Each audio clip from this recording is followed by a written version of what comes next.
The 1960s were a time of immense upheaval and transformation in America. In the heart of North Carolina, High Point College, a small Methodist institution, grappled with the tides of change. This is the story of those who courageously broke barriers and paved the way for integration at the university.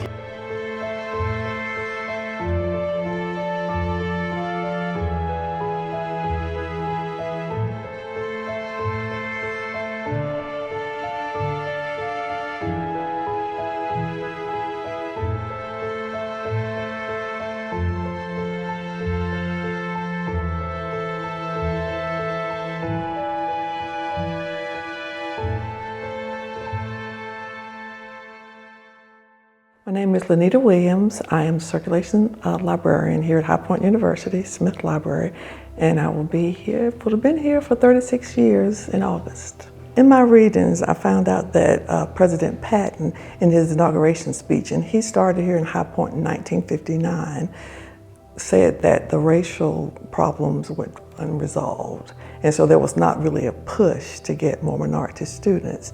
But in 1961, they did have their first student enrolled, which was Amy Jenkins. But I never looked at it in terms of, hey, I'm the first. I was so focused on, hey, I'm going to college, right? And the interesting thing about even in line, waited to get my classes, I would, they had the long line. And when we are signing up for classes, I would feel someone who would jerk on my jacket or something, and I'd look around to see who it was, and the students would just look ahead like, what are you looking for, you know? I get up to the desk and I get ready to register where they're registering you for classes. And you know, lots of the normal classes that you would take during your first year, they told me they were closed. The classes were closed, that, you know, I couldn't get in that. So my first year in school, I ended up playing field hockey. I took geology, and they would tell me Russian history. And I said, everything they told me, I said, I'll take it. Because when they told me the ones that I wanted to take, they would say, oh, that class is closed. I say, what is open? Geology? I don't know geology. But I say, I'll take it. I took it. I guess the worst thing could happen would be the spitballs. Because you'd walk on campus and students from up on second floor, they throw spitball, call you the N-word. I say, didn't bother me, because I've been called the N-word all my life. You're not going to bother me by just calling me a name. So I wasn't afraid. And then in November of '63, I think it was, when Kennedy was assassinated. Here is a bulletin from CBS News. In Dallas, Texas, 3 shots were fired at President Kennedy's motorcade in downtown Dallas. The first reports say that President Kennedy has been seriously wounded by this shooting. From Dallas, Texas, the flash, apparently official, President Kennedy died at 1 p.m. Central Standard Time. 2 o'clock. We were in the classroom, and the announcement had come through that Kennedy had been shot, okay? And some of the students, you know, it was kind of like a cheer. And the professor didn't even say anything, you know, because, you know, Kennedy was not well thought of during those times. Especially in the South. So that is the first time I felt fear, the first time. This is a white guy who is President of the United States. And the first time I saw people, you know, almost like rejoicing in the death of any individual, but a president who is white. And I'm thinking, what could happen to me in this situation where I am the only one, and I definitely couldn't fight back. and wouldn't even try to fight back because, you know, you're outnumbered. But it was during that time that I decided that I would have to drop out. I won't say it was the assassination, but it was the fear that I had that caused me to drop out, because I thought this could get real serious because I'm the only one here. So that's when I left. President Patton's early efforts at integration reflected the changing tide of the civil rights movement. While the college's journey was just beginning, Amy Jenkins's courage set the foundation for what was to come. By the mid-1960s, the integration of sports became a crucial step in diversifying college campuses. For High Point College, it began with two trailblazing athletes, Jean Littles and John Davis. I didn't know a lot about High Point College at the time until in 1965, Jean Littles, a basketball player, and John Davis, another basketball player, were recruited at High Point. And then the whole city opened up to understand that this university, that was a very small university at the time, had now brought in two great black players, and it just was the buzz of the town. So that was when High Point College at that time became a major part of the city's vision, especially in the black community. Jean Littles was a High Point College superstar basketball player. He was, you know, at the time, he was probably one of the best basketball players to ever play at High Point College. Went on to play in the ABA for the Carolina Cougars, and wound up being the head basketball coach here at A&T for a short period of time. Jean Littles, recruited from Washington, D.C., and John Davis, a North Carolinian, broke barriers as the first African-American athletes at High Point College. Their presence sparked conversations and opened the door for future students. Despite these steps, the college and surrounding community still had growing to do. There were certain faculty that were just wonderful. Then there were some, old school, we're not truly ready for this, but, are you really smart enough? And both Jean and John wanted to prove that not only were they going to be great athletes, but great students as well. So they challenged them in a lot of their classes to try and basically make them ineligible by not doing all of their work. So they made sure that their work was first and foremost, even before practice.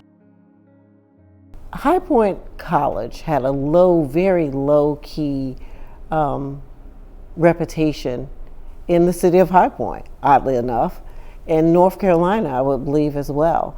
One thing that I noticed about High Point, I'm originally from Brooklyn, and one of the things that I noticed is the people in New York knew way more about High Point College than the people right here in this community.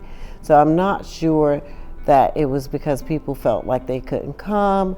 I'm not sure if it was because it was a private college and it was a bit expensive. It's considered to be expensive now. It was considered to be expensive then. And so for those reasons, I think it was not talked about as much in this very community or in North Carolina. Despite facing challenges on and off the court, Jean and John's determination inspired others and laid the groundwork for the integration of future athletes. As the 1960s came to a close, integration expanded beyond athletics. Black students like Rita Moore navigated the challenges of being among the first African-American students at High Point College. Still, the majority of black students were still athletes like Otis Foster, Tubby Smith, and Richard Watkins. It was only one incident I can remember. And we were in Pembroke, and they was playing this song, I Wish I Was in the Land of Dixie, whatever that Dixie song. Well, I wish I was in the land of cotton wool, and there I forgot to look away, Dixieland. And I said to Coach, Coach, how am I supposed to, and I was the only African American there on the team. He said, how am I supposed to to go out there where they're playing this song. He says, Otis, he says, your life, you're gonna always have people come at you to try to belittle you. And he said, you always beat them with your talent. When I came here, of course, very often people didn't think that black students came to High Point. They just thought it was only for students who were not black. And they also thought, I think they believed that maybe it wasn't even a possibility to be a part of this community, to be a part of this college. I believe that there were some that felt that way. And then there was another young lady, I didn't even know she was there. She was a day student as well. And I was in a English class one day, and I think the subject was Absalom by William Faulkner. And they were discussing how much blood, black blood, certain people had. And I jumped up and said, I mean, what does that mean? I mean, why is this important? And by that time, she jumped up and said, oh my God, I didn't know somebody else like me was in this school. So it wasn't, there were not many of us. There was only a few of us, a handful of us. So it was, there was no black student union, anything of that nature, but I think we were, for most of us, were athletes at the time. But to go to A&T, to be in that type of environment, you didn't stand out there like you did here, where it was just a few African Americans, a few blacks, and there was an all-black school. I was scared and concerned, being one of the 3 blacks on campus at the time. I'll be honest with you, I wasn't sure I was going to remain here after about halfway through my first semester. My dad told me I needed to stay, and I'm thankful that I did. He told me, I called him up concerned, frustrated, wasn't doing well academically, crying and complaining. He said, well, you still on a scholarship on you? I said, you didn't do anything wrong. I said, no, sir, they're still paying for you to eat, sleep, go to school. So he said, boy, I don't know what you want, what more you want, but you can't come home. Your bed's been taken, so you better hang in there. And the Vietnam War was winding down, and so back they had the draft status, so I thought it might be best for me to stay in school, get an education. I went from a predominantly black school from the time I was in the first grade, middle school, until I got to high school. That's when integration started. And it was an adjustment. And the transition was trying to be equal. The stories of these early students reflect the courage it took to thrive in a space not yet fully prepared for integration. They paved the way for future students by challenging norms and building a community. And then Tubby and I we took golf together, and what else? And then of course Tubby, Jean had already graduated, and so Tubby became one of my best friends on campus. And then Donna came a year after that, and then they started dating. So Tubby was one of my dearest friends when he first came to High Point, and we wanted to make sure he had a home away from home. By the 1970s, black students at High Point College took the reins to create a community where they could thrive. The Black Unification Movement became the heart of this effort. The real truth is that we as black students here at High Point University didn't really have a place that we fit in. And that was concerning for us. There weren't any black fraternities or sororities or any organizations that we actually fit in. Therefore, we created our own. And some of those challenges in creating that group was finding somebody to be our advisor. And we were gracious enough to find a librarian who decided that she would be our advisor, and that allowed us to start having the opportunity to be a charter group here at High Point. Yes, I advise Black Culture Awareness. I've been doing it since they started, and so that is just to make sure that they have programs that we think that are beneficial to the school, make sure, and again, it is definitely includes everyone on campus. I know sometimes we'll hear that, oh, it's only for the black students, but it's not, it's for everyone. Rita came to Northwest I don't know if it was a school-sponsored recruiting trip, but she came to Northwest recruiting students for High Point College. And I talked with her, became interested in the school, went to an open house towards the end of my senior year, found out that there was a possibility to play golf there. I met Marvin Sandifer, who was the golf coach at that time, and made it pretty easy because he was easy to talk to, easy to get along with. So we made the decision to come to High Point and play golf. And those who didn't play always went to support others. And we did Halloween things and dressed up for Halloween. I was Dorothy one year. That would be my character. I like to be Dorothy. So, and I had these shiny red shoes. So I loved being Dorothy. And just have little gatherings like that. Then we have the opportunity to be a part of homecoming and create floats and have a homecoming queen. So those were opportunities as well that we appreciated a lot.